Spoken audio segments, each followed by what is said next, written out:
Ya Pak, orang Solo Pak. Oke, Bismillahirrahmanirrahim. Terlebih dahulu izinkan saya menyampaikan salam hormat saya kepada Bapak Bupati Solo, kemudian Bapak Wali Kota atau yang mewakili, kemudian Bapak Ketua MUI Sumbar, kemudian Bapak Ketua YP3 SNI, kemudian Bapak Ketua ST Solo. Semoga Bapak-bapak dalam keadaan sehat, dirahmati, diberkahi oleh Allah Subhanahu wa Ta'ala, dan tidak terkecuali juga kepada bapak-bapak, ibu-ibu yang hadir dalam acara ini. Amin, amin, ya Rabbil Alamin. Assalamualaikum warahmatullahi wabarakatuh. Baik, dengan kerendahan hati dan rasa suatu kehormatan tertinggi buat saya untuk bisa hadir dalam acara ini dan ikut memberikan sedikit pendapat sering atau pengalaman saya sebagai warga Solo yang kebetulan kami membuat komunitas warga Solo yang ada di Kota Padang. Kebetulan saya di Kota Padang, Pak, dan berada di ranah pendidikan, kebetulan sebagai dosen di Universitas Andalas. Baik Bapak Ibu, izinkan saya memberikan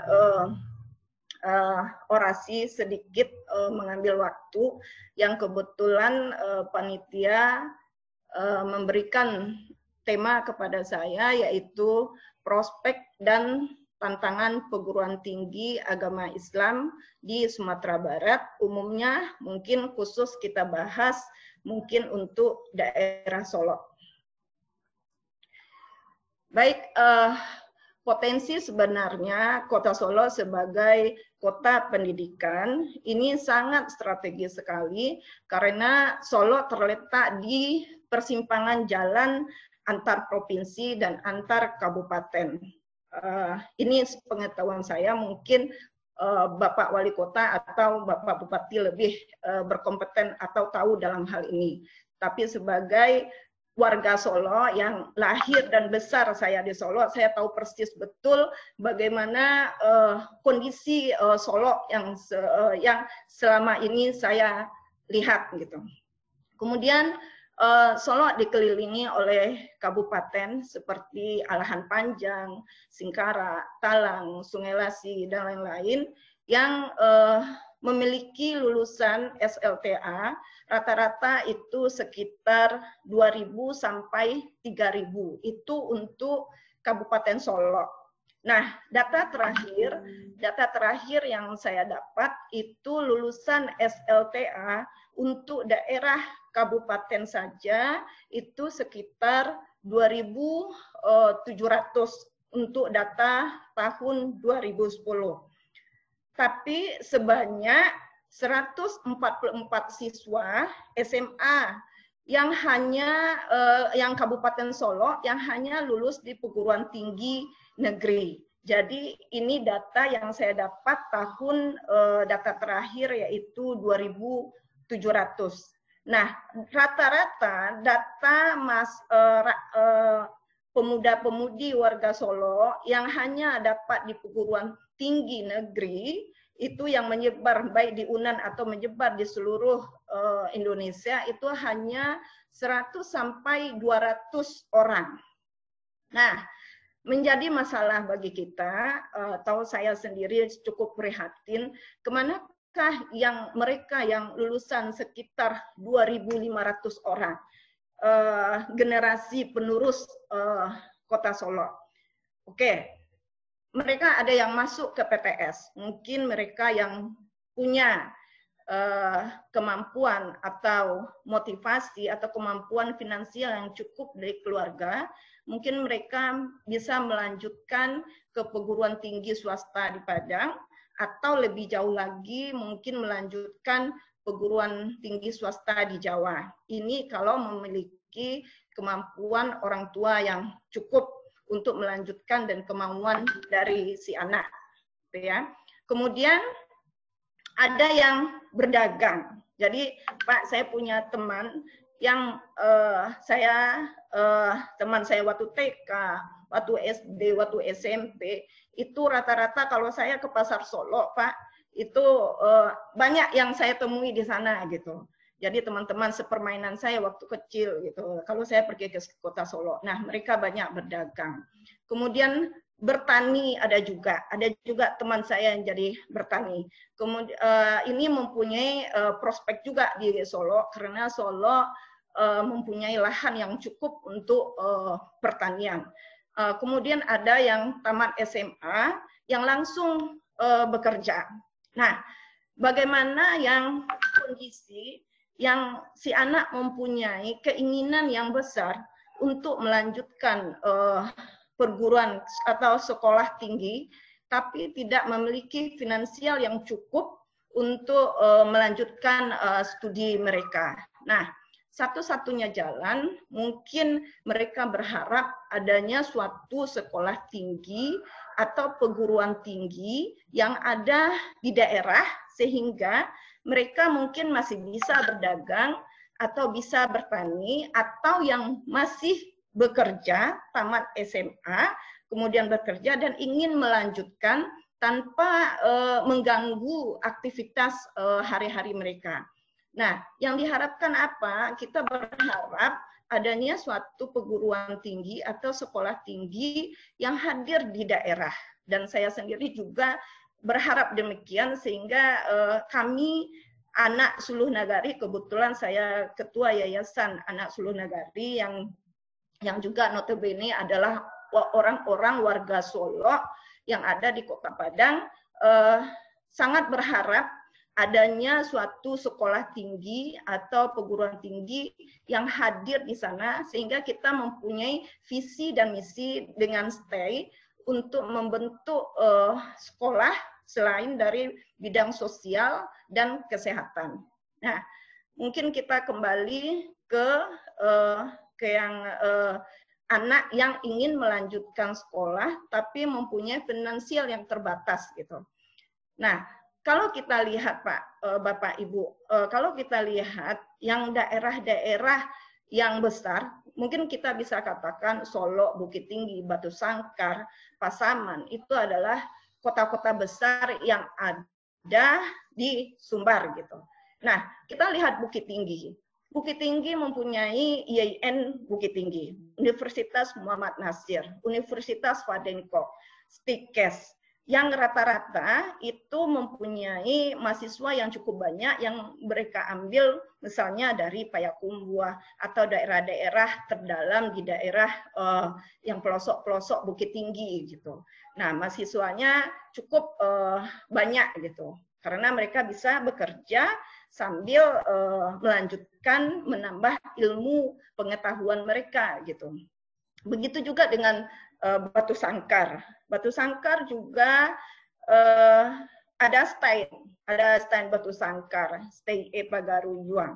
Kemudian STAY Sekolah Tinggi Ilmu Administrasi juga Lubuk Sikapiang. Ada STAY Lubuk Sikapiang, ada Sekolah Tinggi Ilmu Hukum Lubuk Sikapiang atau Sekolah Tinggi Ilmu Ekonomi. Nah, pertanyaan kita Pak, sebagai warga Solo yang cukup pemerhati, saya sebagai warga Solo yang cukup pemerhati dengan kondisi Solo, yang kita punya hanya Universitas Muhammad Yamin. Dan itu kalau saya lihat itu seperti kalau mau padam nggak padam Pak, kalau hidup pun tidak menyala gitu. Nah, ini yang menjadi pemerhati kita, perhatian kita.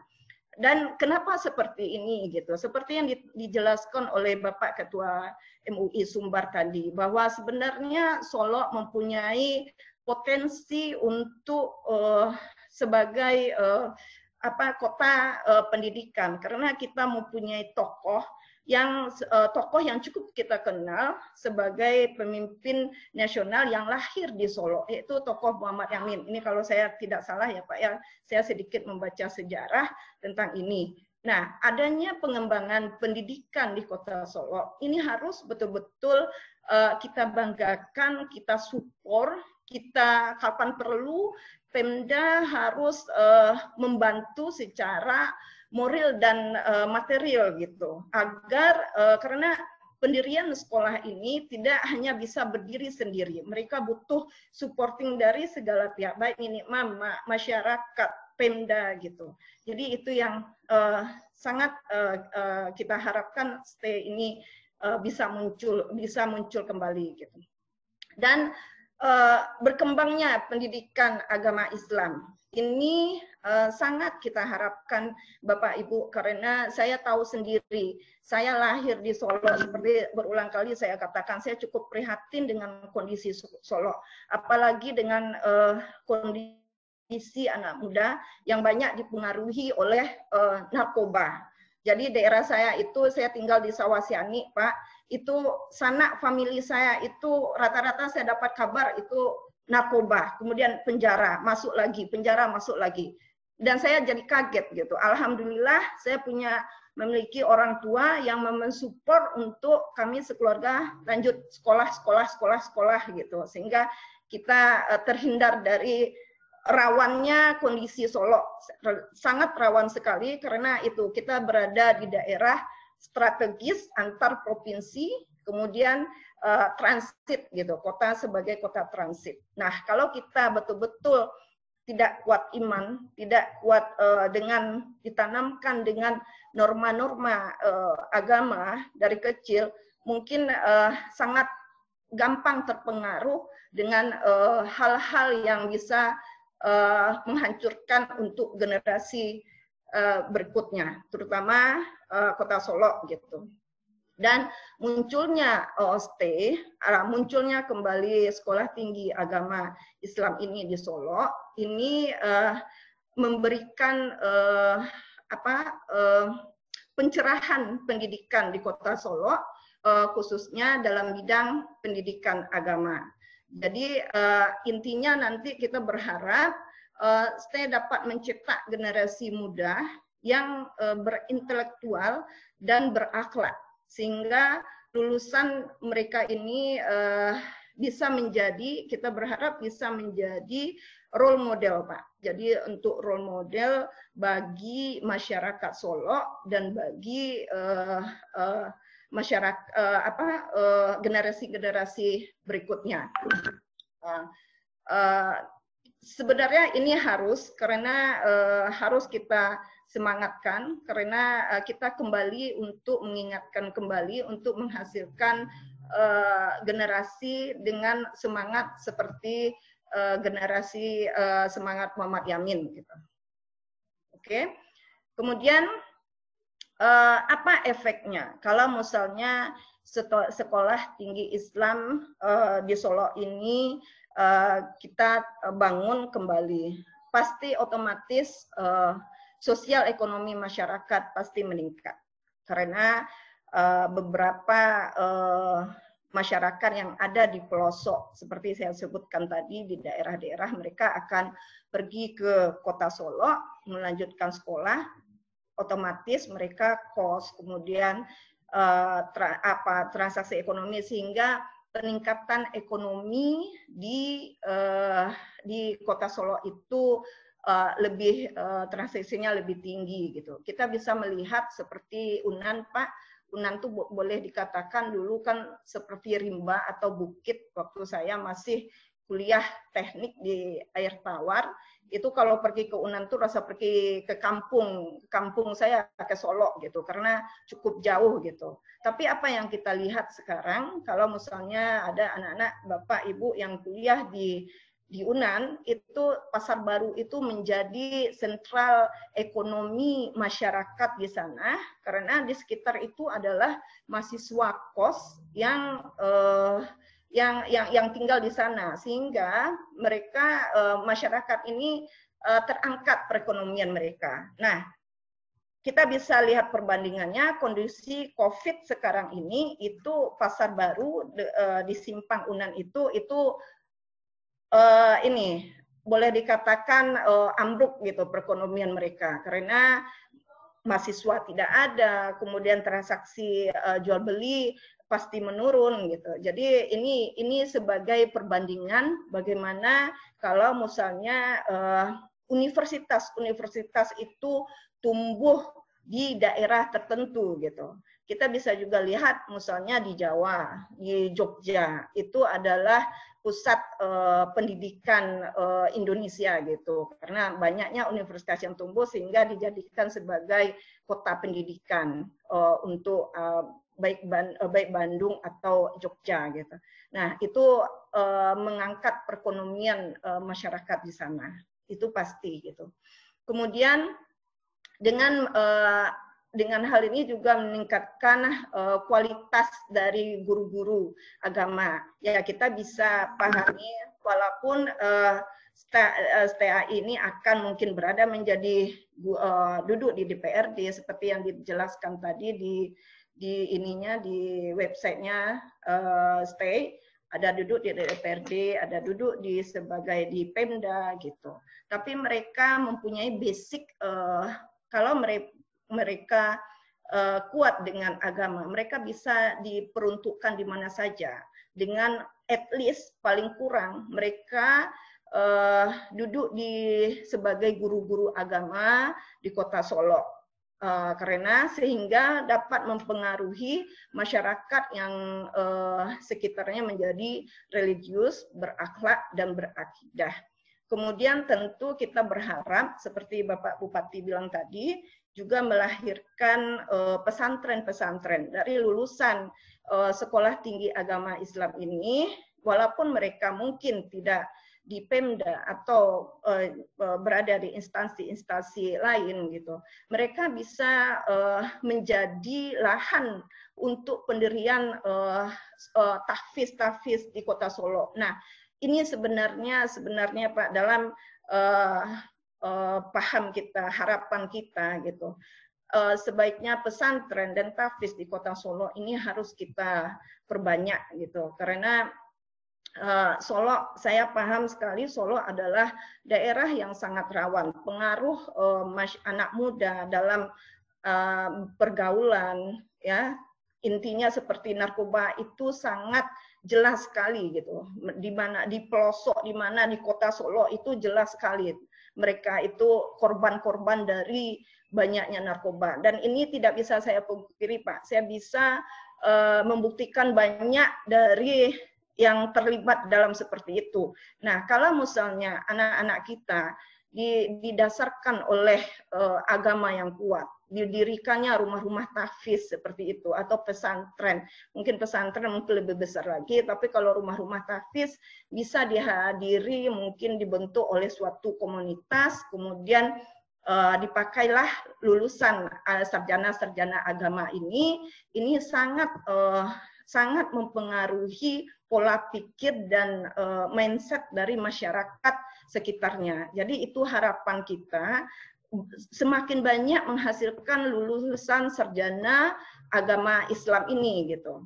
Karena ini pengalaman pribadi saya juga, Pak, di tahfiz yang ada di Kota Padang itu rata-ratanya adalah mahasiswa yang baru tahun 1, baru tahun 2 sebagai guru tahfiz anak saya di Kota Padang gitu. Nah, itu banyak seperti di Banda Bekali rumah tahfiz gitu ya. Jadi banyak sekali. Itu rata-rata gurunya adalah masih status mahasiswa.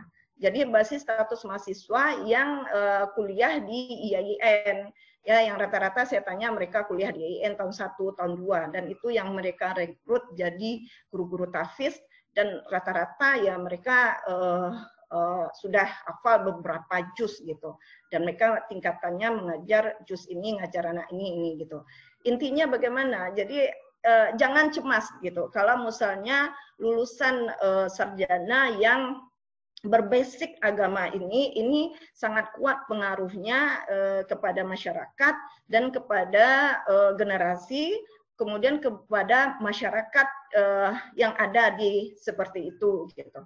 Jadi, nah, di sini apa yang kita harapkan, Bapak Ibu, peranan pemerintah dalam hal ini diharapkan sekali untuk mendukung kegiatan ini. Seperti saya jelaskan tadi, yaitu moral, material, ini sangat dibutuhkan dari dukungan pemerintah. Institusi tidak bisa bekerja sendiri, dan mereka tidak akan mampu untuk menopang seperti ini kalau tidak disupport oleh pemerintah gitu, diinsentif oleh pemerintah gitu. Moral dan material Pemda setempat harus kuat untuk mendukung berkembangnya sekolah tinggi atau universitas yang ada di Solo. Dan juga saya melihat di sini mungkin institusi ST bisa mencoba mencari filantropis gitu, yaitu dermawan, istilahnya dermawan di perantau, dan itu pasti sangat antusias untuk mau membantu mengembangkan apa yang mereka miliki untuk memberikan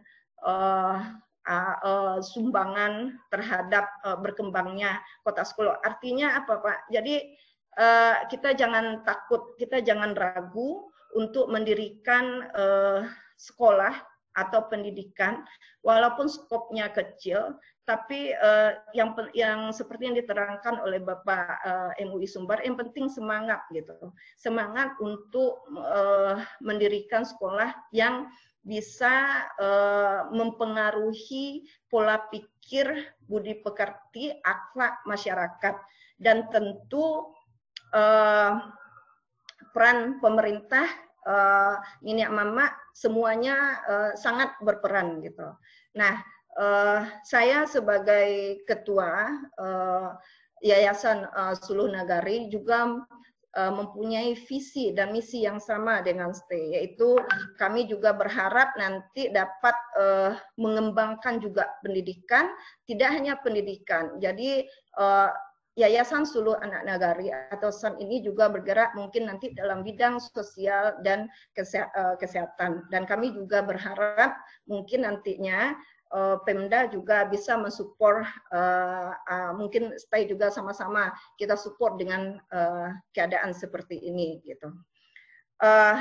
Baik Pak, akhir kata Bapak Ibu, saya mengucapkan juga selamat Disnatalis kepada Stay Solo yang ke-23. Semoga terus tumbuh dan berkembang, melahirkan sarjana-sarjana yang dibanggakan.